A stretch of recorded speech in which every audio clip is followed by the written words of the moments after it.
Hello, everyone out there. Welcome to episode 2 of our SoCal Hockey Podcast. I'm Dave Walker, joined by John Meinberger, Dean Wilson, and Vince Valles. We have a special guest today, Rick Hutchinson, Director of Hockey for the Rinks Great Park. Today, on our episode today, we're going to kind of dive in a little bit deeper into our grassroots programming from our youth side all the way up to our adult side, starting with our learn to play, hockey initiation, Little Ducks, our rec leagues, and so forth, to get a little bit more information out to our viewers and our customers of, why we do the things we do and how things came to be within our program. So I guess we started off here. Hutch, welcome to episode 2. Big Hutchy. Woo! I guess first question for you, where and how did this all start? The programming and this kind of the roadmap that we all know of today as kind of our, the roadmap that we use and advertise with our customers. Can you kind of elaborate on where that all started? Yeah, thanks for having me, guys. Yeah, the roadmap started, it was kind of a grassroots effort, right? So we wanted to build from the bottom up, right? Any good pyramid, you got to have a good foundation. So we wanted to build from the bottom up. And USA Hockey would offer a couple free hockey days every year. And as you guys know, now that's not a free hockey day a couple times a year. That's free hockey every week for us. 365. Yeah. So that's how it started. Is like we did those and they were super well received. So we said, well, let's do more of this. So I went to Art and we talked about it. And he goes, well, what do you think? I said, well, I'd like to do it every month. And he goes, wow, that's a lot. And I said, well, let's give it a shot. And we did. And the waiting list grew and grew. And, the first couple we did were rough, to say the least, right? We got 30, 40, 50 kids out there at times and a handful of coaches. And one kid drops, you pick him up, you go to the next one. But it was a lot of fun. And the parents were pretty engaged. So we beefed up the staff, obviously, and got marketing involved. And it just naturally progressed. Yeah. Awesome. Yeah, you know what? I think from my perspective at Great Park, what we've seen over the last year and a half of being open, when we do these free sessions, it's amazing to see how many people come out and are involved, and it makes you really kind of look and see how the game of hockey, the sport of hockey, has just really grown in Southern California, and obviously the Ducks and the Samuel family has been a huge part, instrumental in helping that grow. So it's cool to see how many different kids. Yeah, and I think have absolutely. I think, and also if you really take it back one more step, just the perspective of being able to try something for absolutely free. It's tough to do a sport like hockey and to jump in and not really have any background or education on it. You can come in and try it and see if it's a fit and, maybe fall in love with it and continue to move on. But it's pretty cool to even give that opportunity. Yeah. Hutchie, you're talking about USA Hockey. From the beginning when you started, were they a part of it right away, or did you guys have to approach them and get them to come out to California and look at it? Yeah, no, we participated in what they did, right? Because we were one of their host rinks. We did it, but then we took it to the next level. We said, well, this is something that we think works, but we also needed funding behind it, right? So that's where, like you said, the Sam Willies, they were huge. They were so important about what we wanted to do. Anytime we went to them with an idea like, hey, we want to do this, they were like, yeah, does it help grow hockey in the community? And away we went. So once we started our monthly sessions and they just kind of grew from rink to rink, then it just exploded. But you're right. Seeing the kids try something for free, to John's point, is just like how do you say no? Come try something for free. Yeah, you're in. It's true. So Hutchie, talking about backing and stuff like that, how did Perry and Getzloff get involved in the programming, and what kind of things happened after those big names came involved and Yeah. Well, it was a progression. Once I couldn't keep up with the flow, I had to call the cavalry, right? I called Jesse. I go, Jesse, hey, need your help, right? So Jesse and I met. And we said, let's pitch something to the foundation with the Sam Willies and get them involved. And what we really thought is we need a couple big names. We need a couple names behind it that are understand what we're trying to do and believe in the community. Yeah, those And are not too bad players to pick. Yeah, it wasn't too hard to find. It was actually when they kind of like volunteered for it. They're like, yeah, of course, we love it. I mean, their kids or Getsy's kids played, a little bit when he was, in the youth program and moving around and it's pretty much unheard of. Come play hockey for free for 4 weeks. If you sign up, and Corey Perry and Ryan Getzlaff write a check for your year. I mean, come on. Can't beat that. I'll take it. Where was that when I was young, huh? Yeah, I know, right? Hutchie, back to the USA Hockey. I know they do the 1 day for free. What transpired to have us start doing the 4 days, the 4 weeks, one? Yeah, well, we figured that 1 day wasn't enough, right? That was kind of a teaser. You get them in, they kind of like it, but then they're like, well, what's next? So what we're going to do is create at least 4 weeks so that between week 1 and week 4, they can get a little bit of skill set. Maybe they can get up on 2 and they can skate around and handle the puck and give them that next level of enjoyment, right? Get them engaged. I think for parents, it's always cool to think about, but for us to be able to describe what they're getting out of the 4 weeks, like what's our ultimate goal? I mean, we always talk about fun. I think that's huge, but what other, perspectives do we have on what the parents should expect out of a 4-week session of Learn to Play? Yeah, I think a big thing too, everyone just says as parents wise, whenever I talk to them, it's like, they're so happy to see, the smiles on their kids' faces and just us kind of handling them, getting on their level and stuff. They just enjoy it and it's a blast, for our end too, right? We tell them it's such a blast. Yeah, well, I think a big part. Yeah, I just think a big part for me and my perspective is you want the kids to progress right with the game of hockey, right? And that's not necessarily jumping levels per se. It's just more staying involved in the game, and that avenue might take you from Learn to Play, Little Ducks, all of a sudden over to inline, like just being involved in the game in general. I think all of us on here, understand how great a game of hockey is and the benefits that you can get from it, from just being around your friends and creating new friends and new relationships and whatnot. I think that's a big part of it, just maintaining, sustaining these kids, developing wise, so they really enjoy it every day and that they want to keep coming back because it's something they really are passionate about and really enjoy.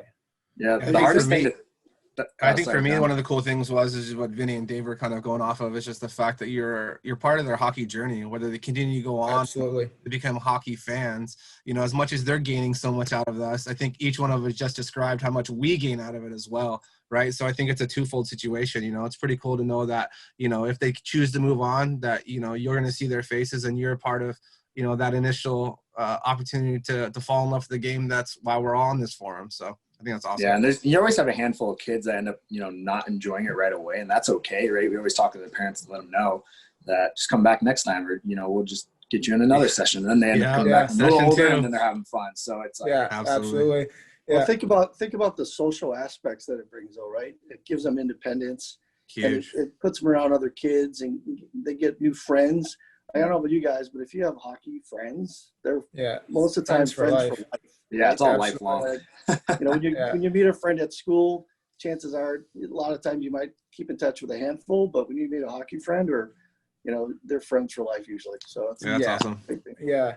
I a good question for you, Hutch, is, obviously you've been involved since day one, and you've seen a lot of families and a lot of kids come through the program.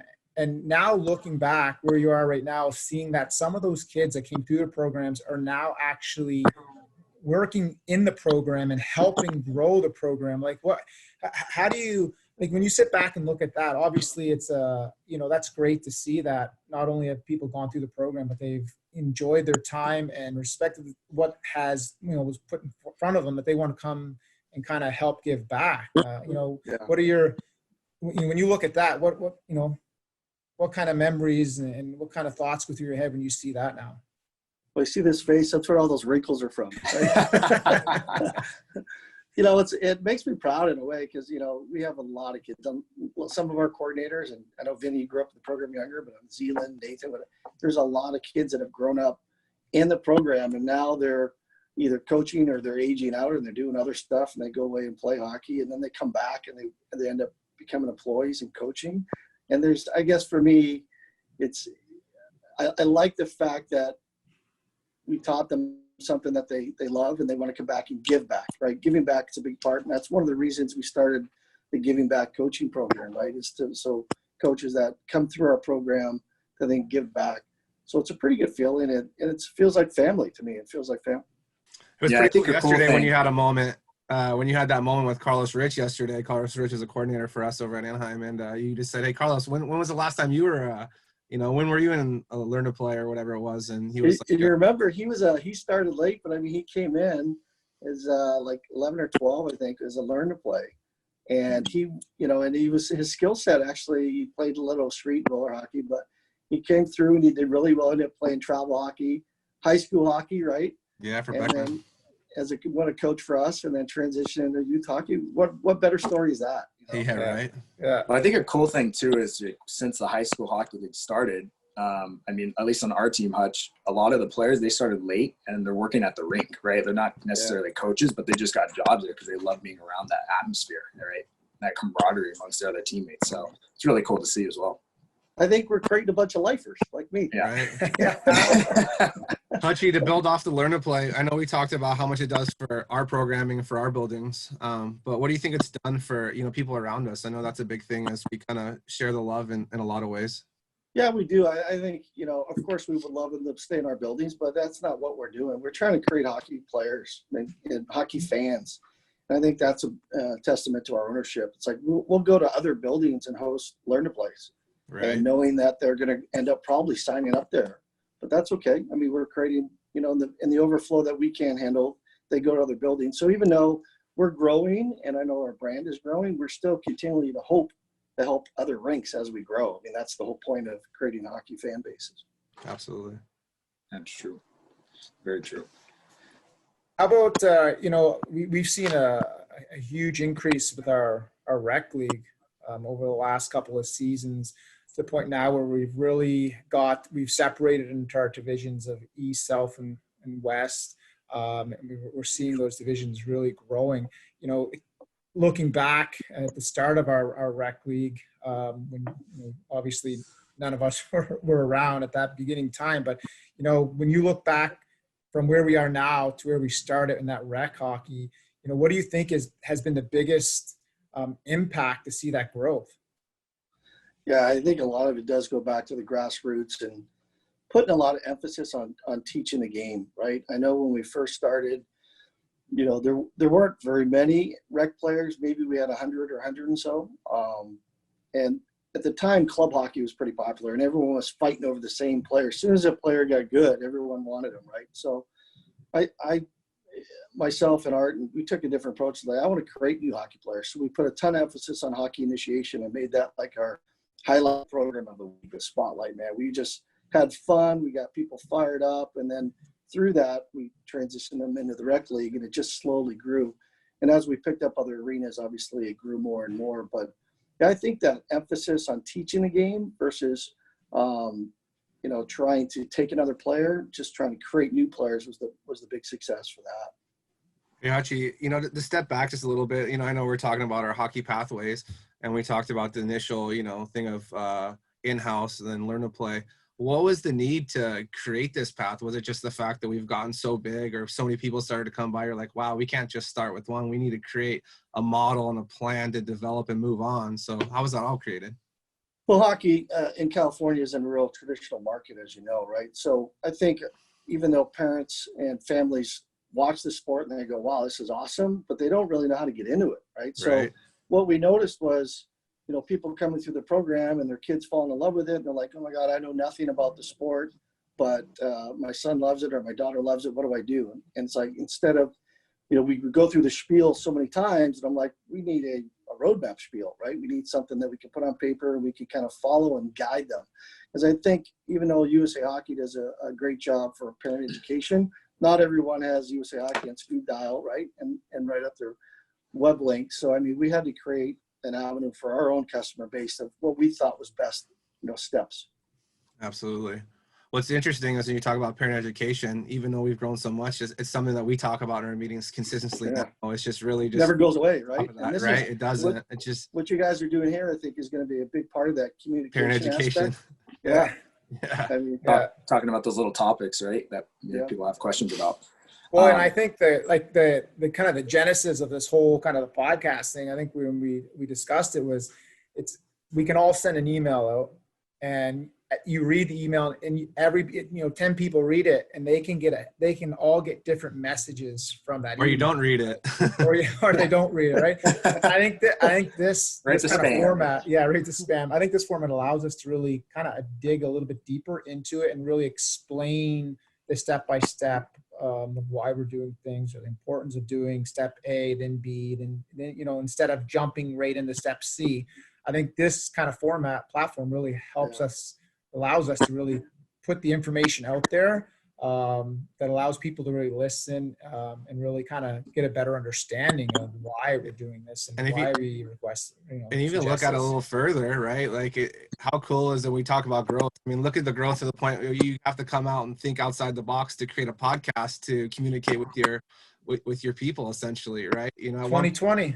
Hutchy could have just went in there and high-fived everyone in one swing, maybe, I don't know. But now, we're looking at outside the box ways to, to stay on top and be inventive and communicate with our families and customers. So, our customer base is more savvy too, right? Tech savvy. They want other avenues. I mean, they want other options to look at this. I think that the hockey at home stuff that we're putting together and doing, I think, has been pretty well received.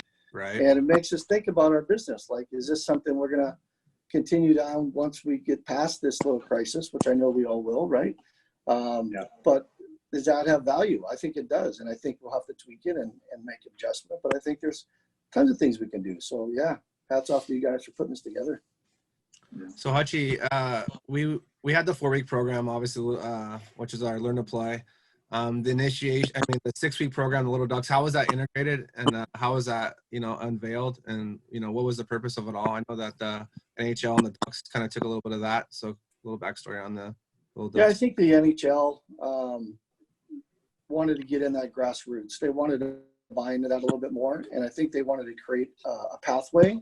And we were kind of the pilot program. We were one of the only NHL clubs in the league to be doing our free Learn to Play. So they took our template and they tweaked it a little bit and they wanted to adjust. So they made it a 6 weeks and there's a little bit of money up front, but for the value of the 6 weeks of classes and the gear, it's really super cheap. It's unbelievable. So it kind of worked well with what we were doing because we do the 4 weeks for free. We didn't want to change our model because it worked so well. So we wanted to add there. So what we did is left the 4 weeks and then they go rotate right into the 6 weeks. And then from there, they can transition either into initiation or rec, depending on where they're at. So it gives us one more level, one more bridge to cross, which I think is good for the players and the families because it makes them feel a little bit more secure in what they're doing and what they're getting into. So it's worked well for us. And I think across the nation, it's been pretty well embraced through the NHL. And they've done a fabulous job rolling it out. Yeah, so, yeah, I'm sure. Go ahead, Dave. Yeah, no, question. I know we get this question a lot at Great Park when we have new families coming in. They want to ask, well, what's the difference between Learn to Play and Little Ducks? So I think we all have a different, I don't want to say opinion, but we have a different answer that we kind of give out based on what our thoughts are of what we are doing inside each building. Interested to know what's your overall assessment. Obviously at the beginning of the conception of all this that you were around, like in thinking of what the difference would be from the 4 weeks to the 6 weeks into the initiation, can you kind of talk about the skill development steps of what each, we're hoping to bring, that maybe people can get a better understanding of why there's those steps and what they can kind of look to get from each step? Yeah, I think the most obvious is the financial one, right? The 4 weeks is free and you need absolutely zero experience. Never have to put on skates, never have to do anything. Because we'll get buckets or we get the seals that we use. Yeah. We'll do something to get you going, right? That's another whole fun episode, right? You can do a whole episode on how to Learn to Play day one. Woo! But then the Little Ducks was more of, you should have some basic experience, right? You should know how to skate a little bit and get out there. So that's kind of the difference. And then it's more of I think the transition from Little Ducks to initiation is pretty much the skill set's the same, right? You can get around, you can get up and down the ice on your own, you can handle and push the puck, you might be able to shoot a little bit, then you're okay for Little Ducks initiation. So those are the differences I see. The biggest one is that from zero experience, absolutely nothing, for the 4 weeks where you should be able to motor around a little bit on the 6 weeks. That's a big thing. Hutch, what are your thoughts on, progressing kids if they're not ready for that next step in regards to hockey, getting them to learn to skate? What are your thoughts on that? I know we have parents that kind of sometimes question myself in regards to whenever I offer, hey, we got learn to skate classes. I do recommend it. Sometimes there's a little pushback. What are your thoughts on that? I don't know. Why don't you ask Scott Niedermeyer? Right. I know. I mean, skating's 90% of the game. Yeah. Great I mean, Park, if you can't skate, you can't play, right? I mean, 100%. We don't push it, but we love it. Yeah. Yeah, if I think them doing a lesson, or if them taking a learn to skate class in addition, I mean, that's what they're going to get the most of. As soon as they can skate and be proficient, then everything else excels, right? So, yeah, I mean, parents, if they do push back, it's just one of those things. Everyone has to go through. Everyone starts in the same spot. We all start on the butts, right? And I think it goes back to that parent education, right? Like, yeah, it just kind of continue to build off that. Once they kind of realize and see that stuff, and then boom, they're just going, oh, okay, I understand. And they go off. I think that, Vinny, when you asked that question, everyone jumped out of their seats a little bit because we all know how important skating is. So everyone is ready to get fired up and to have an answer on why you should be in skating before you need to move on and be able to toe drag. Probably a little bit more. Hutch said, he brought up a good point. Like, you think of the game of hockey. So right now, the game of hockey, you look at it from an NHL level, right? So obviously, we're looking at the best players in the world, right? The one thing that's changed over the last 10 years, it's now a speed. Like, if you can't skate, you can't play, right? You've got to be able to skate. You got to be able to get around the ice.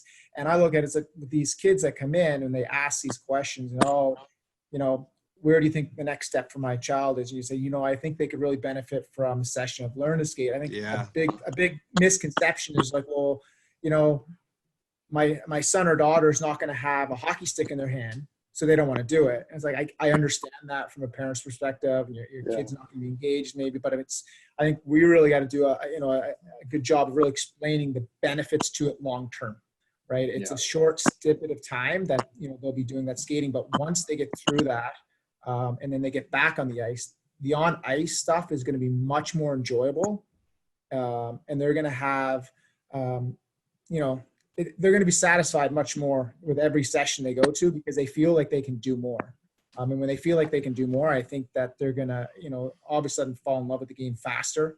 Then you look at our rec numbers, like we started talking about. I think that's what we're starting to see is like, so our rec numbers start going up, and that's what we want. You want kids to not just do the learn to play and then stop, or learn to play Little Ducks and then stop. You want them to progress into the next step, and I think that's a big part of it.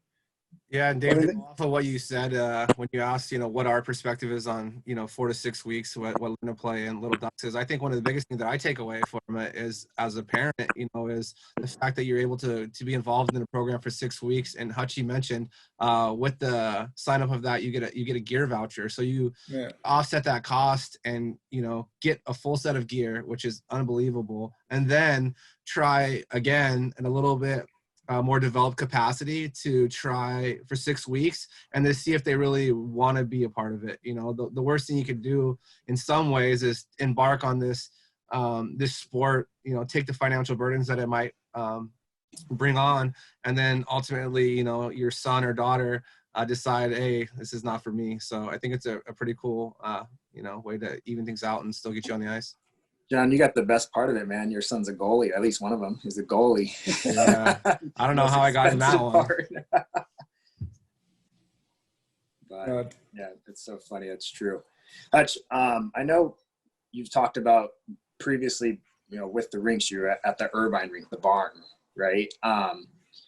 Could you, maybe I don't know if there's some decisions you made over there trying to grow hockey within that facility, and then since that one went under, taking it over into the rinks, did you have any plans or ideas that you learned maybe from past mistakes or whatever it was coming into the rinks? Yeah, it was. That was a great little arena. Unfortunately, the ownership didn't fall through what they were going to do, but our hockey program was strong. It was sold out. Like we didn't have any more ice, so that was a good problem. It was only one sheet, so it was pretty easy. But yeah, I used the same philosophy, grassroots approach, and it didn't take long for us to be competitive. And we created a rec program and turned it into more like the better kids we put on tournament teams. We entered in the tournaments and played against some competitive teams, and we ended up doing really well and beat them. So that kind of put us in the map. And then when I transitioned over to the rinks, same format, same philosophy. That's cool. Gee, was the conception of initiation hand in hand with Learn to Play at the time? I know Learn to Play is a free program. Was the conception of initiation something that was already formed, right away? Yeah, we had initiation going from day one that I started. It was something that, like, again, it was our staple. It was our once a week show that we just kind of put on, and that's where we built our base, right? That's where we, grew the players.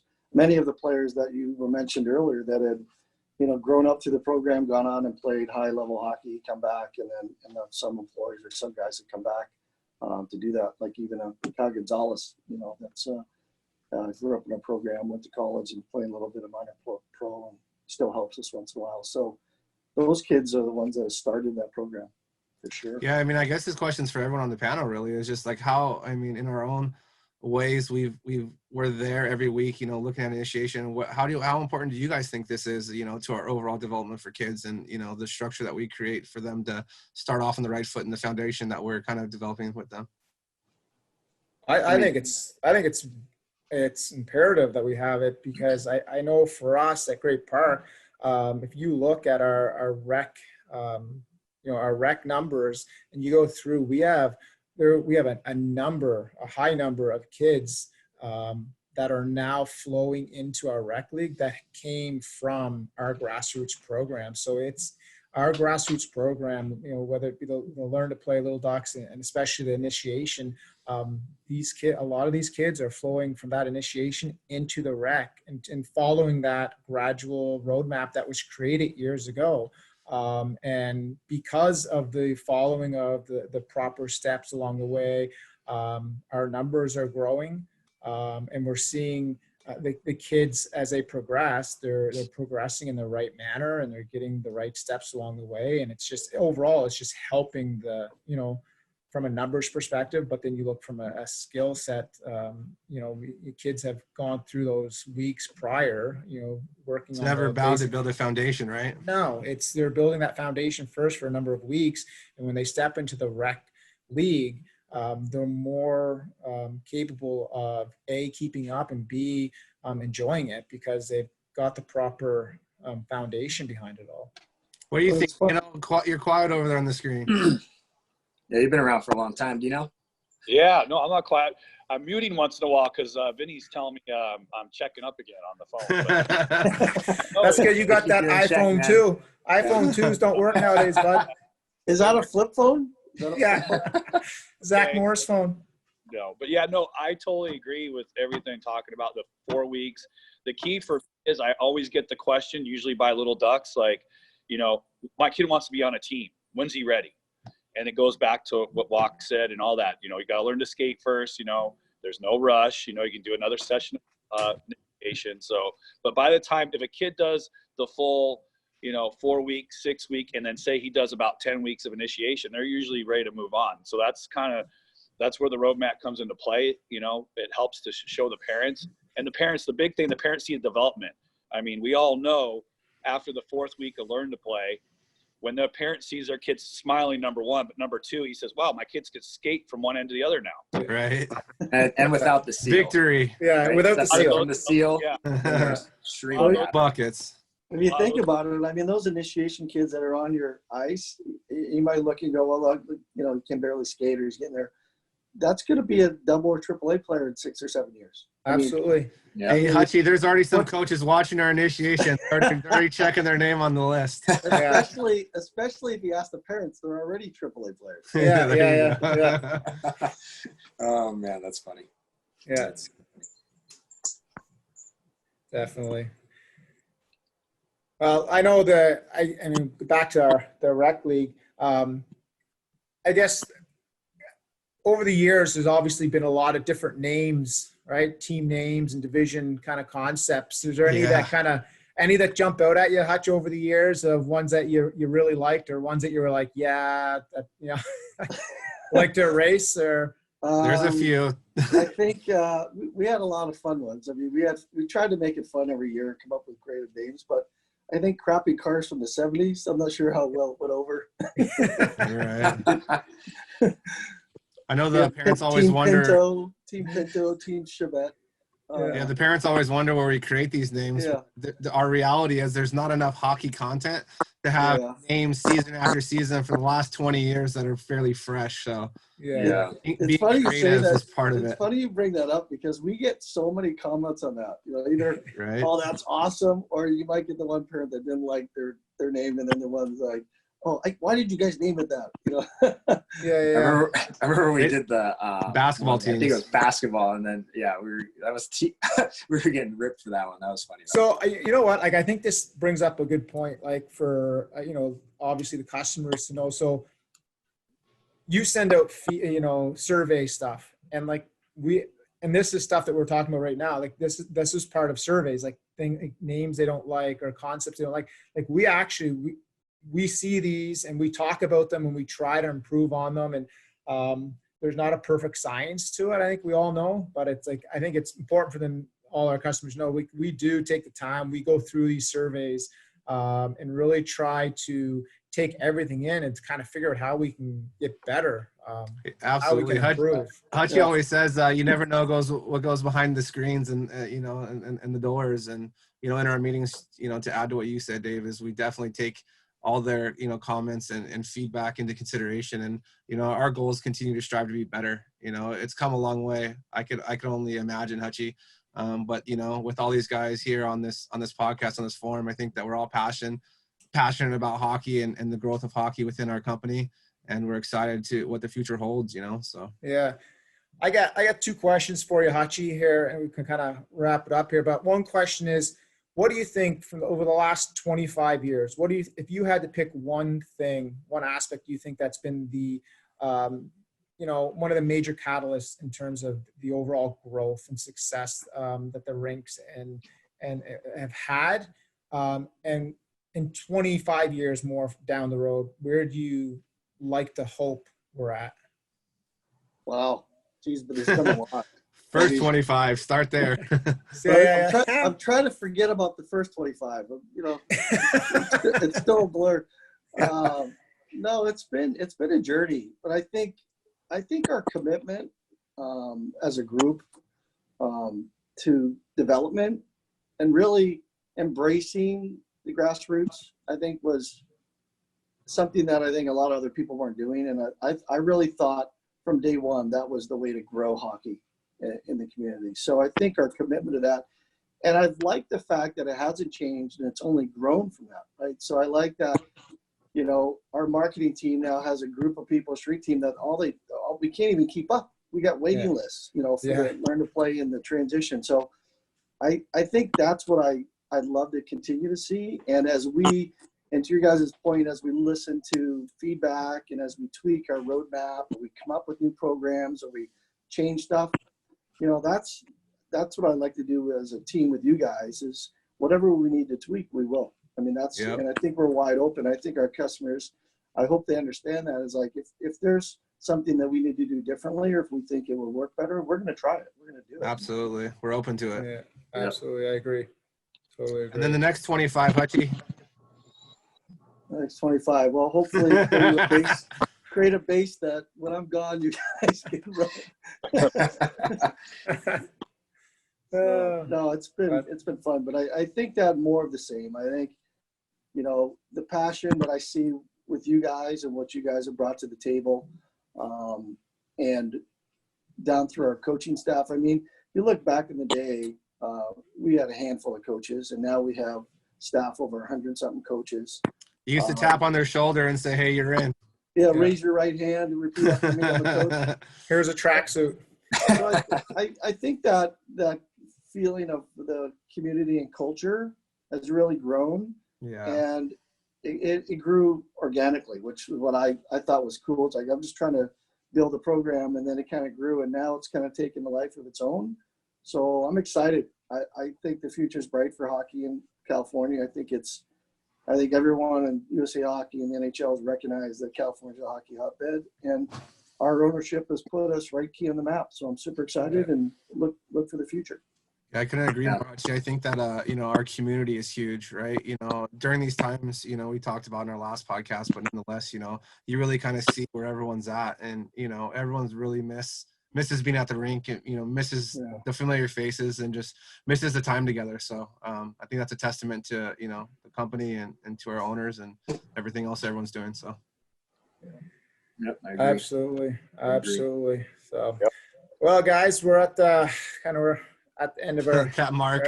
We're at that mark here right now. So I just want to say thanks to Hutchie for coming on here and kind of sharing some insight over the last 25 years and some ideas of where you're hoping we can take this over the next 25. And to all our customers out there listening, look forward to seeing everyone back into one of our buildings sometime very, very shortly. Very soon.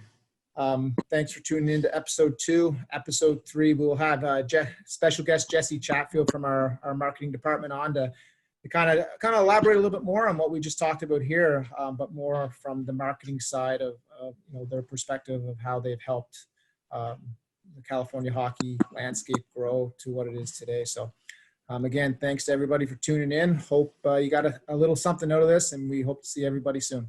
All right, guys. Awesome. Thanks everyone. See ya. Be Thanks, safe, Hutchie. everyone. Thank you. Yeah. Thanks, guys.